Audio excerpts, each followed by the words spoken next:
संसार का कुछ नहीं चाहिए, जी। ठाकुर जी जल्दी कैसे मिलेंगे, और मेरा कोई प्रश्न नहीं, और संसार का कोई साधन नहीं मुझे चाहिए, इतना प्रश्न है मेरा बस। पहली बात तो इसका उत्तर मौन ही है कि न जाने कौन से गुण पर दया निधि रीझ जाते हैं।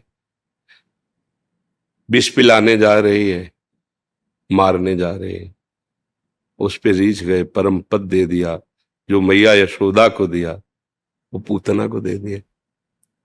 पहली बात तो यह है कि वो किस गुण पर कैसे रीझ जाते हैं, इसका तो कोई उत्तर नहीं है।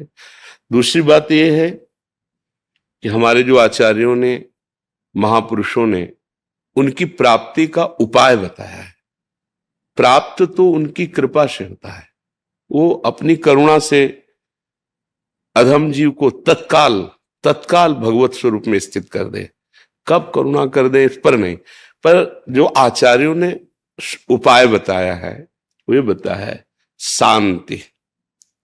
शांति अव्यर्थ कालत्वम विरक्तिर मानशून्यता आशाबंधा समुत्कंठा नाम गाने सदा रुचि है आसक्तिस्तद गुणाख्याने प्रीतिस्तद वसति स्थले इत्यादयोनुभावास। अगर ऐसे हम भाव को धारण करें तो बहुत जल्दी अनुराग प्रकट हो जाए, और अनुराग से ही भगवान मिलते हैं। भगवान शंकर ने कहा ते समाज गिरजा में रहूं अवसर पाए वचन कहूं हरि व्यापक सर्वत्र समाना और प्रेम ते प्रगट होई मैं। भगवान के प्रादुर्भाव का हेतु प्रेम बता रहे हैं, और प्रेम इस लक्षणों से प्राप्त होता है। शांति, शांति कहते हैं जैसे कोई भी आपके सामने द्वंद आवे, मान आया तो फूलन नहीं होनी चाहिए, अपमान हुआ तो शोक नहीं आना चाहिए। कोई भी द्वंद आपको विचलित ना कर पाए उसे शांति कहते हैं। और शांति शब्द और थोड़ा महान हो जाता है कि आपका जो अपमान अमंगल कर रहा है उसका भी मंगल विधान आप सोच रहे हैं। भगवान इसको सद्बुद्धि दे, भगवान इनको मंगल दे। करत जे अनुशहन निंदक तीनों पे अनुग्रह करे।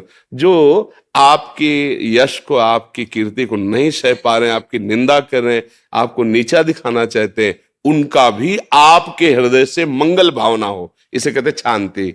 और अव्यर्थ कालत्वम, एक क्षण भी भगवत विस्मरण नहीं होना चाहिए अगर भगवत प्राप्ति करनी है।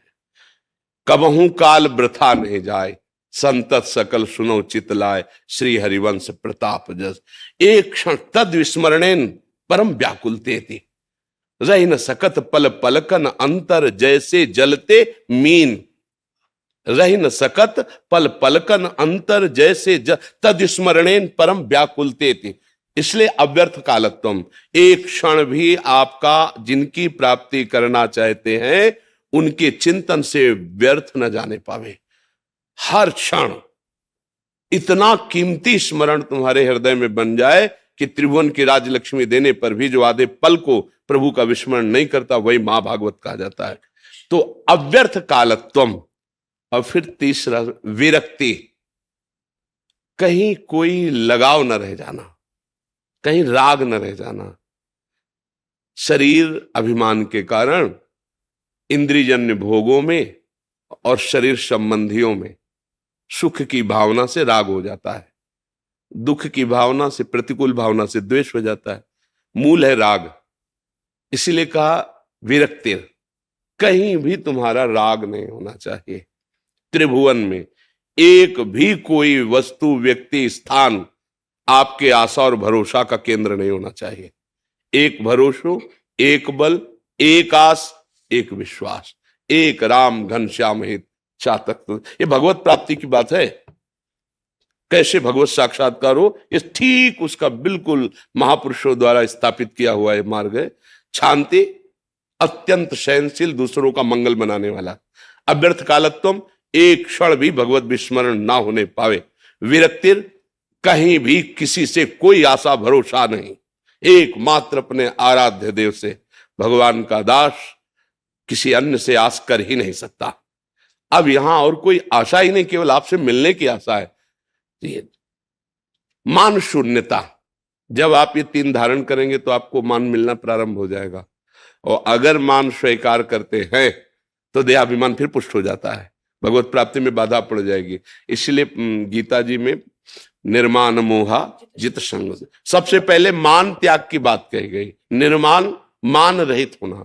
विरक्ति मान शून्यता। कैसा मान?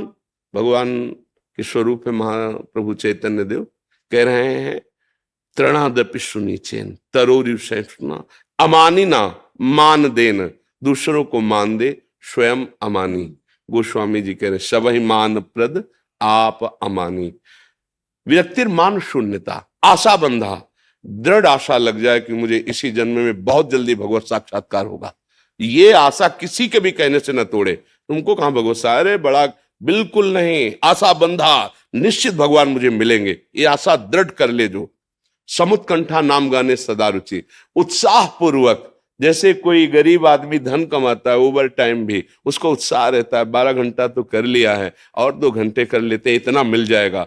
ऐसे उत्साह, ऐसा लोभ नाम जप में कि निरंतरता नाम, समुत्कंठा नाम गाने सदा रुचि, रुचि के साथ निरंतर नाम जपना। आसक्ति तद गुणाख्याने, अपने आराध्य देव की चर्चा करने का नशा हो जाए, आसक्ति हो जाए, जहां उनकी बात शुरू हो, सुनने और गाने में ऐसा लगे जैसे अमृत पान कर रहे हैं। तो कथा अमृतम, आपकी कथा अमृत में, ऐसा भगवान ने भी कहा है, बोधयंता परस्परम कथयंति च, हाँ तुष्यंति च रमन्ति, मेरे में ही रमण करे, मेरे में मेरी वार्ता परस्पर करे। आसक्तिस तद गुणाख्याने, और अगला प्रीतिस तदवस्थिति स्थले, जिनका हम आराधन करते हैं उनके लीला क्षेत्रों में हमारी प्रीति होनी चाहिए। हम श्री कृष्ण उपासक, तो फिर ब्रज 84 कोश हमारा जीवन बन जाना चाहिए। रहे कहीं भी, लेकिन घर जहां होता है उसकी याद आती है ना। जैसे भारतवासी विदेश में रह जाके, तो ये बात तो उसको रहेगा ना कि मैं भारतवासी हूं, मैं अमुक प्रदेश का हूं। तो अपने आराध्य देव की लीला स्थितियों में जहां जहां भगवान जो जो लीला किया है, वह हमारी आसक्ति हो जानी चाहिए।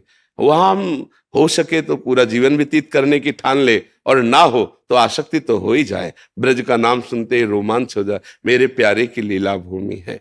अगर ये लक्षण है तो बहुत जल्दी अनुराग प्रकट होगा, और भगवान का साक्षात्कार अनुराग, मिले न रघुपति बिनुआ, अनुराग से प्राप्त होता है। बकाया वो कभी भी, ये हमारे लिए नियम उनकी प्राप्ति के लिए, लेकिन वो कब किसको मिल जाए कोई नियम उनके ऊपर नहीं, वो कभी। इसीलिए सबसे बड़ी जोर की बात है रो रो के पुकारना, रुदु सुस्वरम राजन कृष्ण दर्शन। तो तासाम आविर्भूत छौरी, इसमें मानो पीतांबर धराससा, वो उसी समय।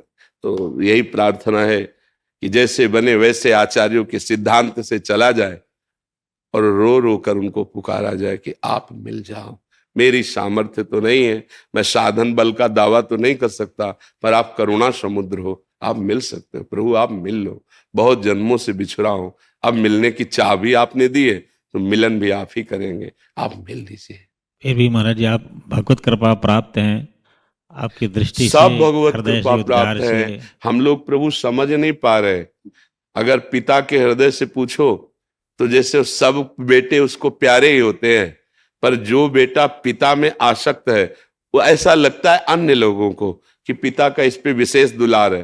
पर सही पूछो तो अगर उसके दिल की बात पूछो तो सब मम प्रिय,